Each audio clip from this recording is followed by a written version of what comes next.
जम्मू कश्मीर के पहलगाम में हुए आतंकी हमले ने देश को झकझोर कर रख दिया है। इस हमले की कई दर्दनाक तस्वीरें सामने आई हैं। उनमें से एक तस्वीर जिसने हम सबका दिल कचोट कर रख दिया है, वो है नेवी अफसर विनय नरवाल और उनकी पत्नी की। दरअसल हरियाणा के करनाल जिले के रहने वाले विनय नरवाल नेवी में कार्यरत थे और फिलहाल उनकी पोस्टिंग कोच में थी।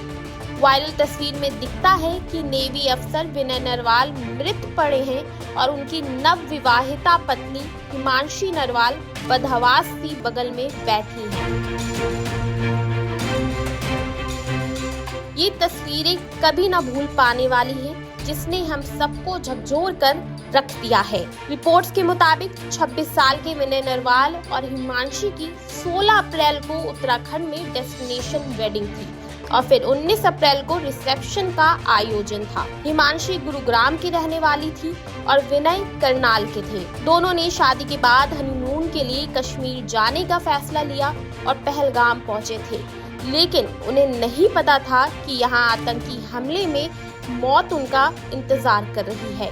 रिपोर्ट्स के मुताबिक विनय नरवाल से भी आतंकवादियों ने उनका नाम पूछा था और फिर ये जानकर गोलियां बरसा दी कि वो हिंदू हैं।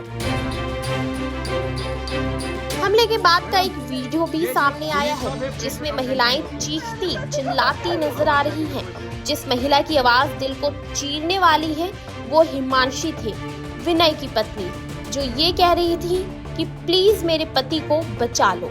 शादी के बाद पहली बार पति के साथ बाहर घूमने निकली, लेकिन वापस लौटी तो अकेली और बिखरी हुई। विनय की आतंकियों द्वारा गोली मारकर हत्या कर दी गई, जिसके बाद से उनके परिवार में मातम पसर गया है। हरियाणा के सीएम नायब सिंह सैनी ने विनय नरवाल के घर वालों से फोन पर बात की है। वीडियो कॉल के माध्यम से बात कर मुख्यमंत्री नायब सिंह सैनी ने लेफ्टिनेंट विनय नरवाल के दादा को सांत्वना दी है। उन्होंने विश्वास दिलाया है कि जिन्होंने भी ये अमानवीय कृत्य किया है, उनमें से कोई नहीं बचेगा, सबको उनकी सजा जरूर मिलेगी। इधर नौसेना की ओर से भी विनय नरवाल की हत्या को लेकर शोक जाहिर किया गया है। इंडियन नेवी ने एक्स पर एक पोस्ट में लिखा, एडमिरल दिनेश के त्रिपाठी CNS और भारतीय नौसेना के सभी कार्मिक लेफ्टिनेंट विनय नरवाल की दुखद क्षति से स्तब्ध और दुखी है।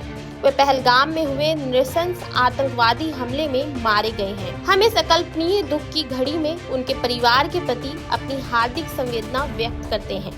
मैं तो क्या कहना चाहूँगा, यही है गवर्नमेंट से अर्ज है हमारी कि ऐसे आदमियों पे सख्त से सख्त उनको सजा मिलनी चाहिए और इस उग्रवाद को खत्म किया जाए, किसी तरह से भी किया जाए, ताकि आगे भी कोई ऐसी घटनाएं ना हो, चाहे वो सिविलियन है, चाहे आर्मी का है, कोई भी है, किसी के ऊपर भी ऐसी कार्रवाई नहीं होनी चाहिए, ऐसी घटना नहीं घटनी चाहिए।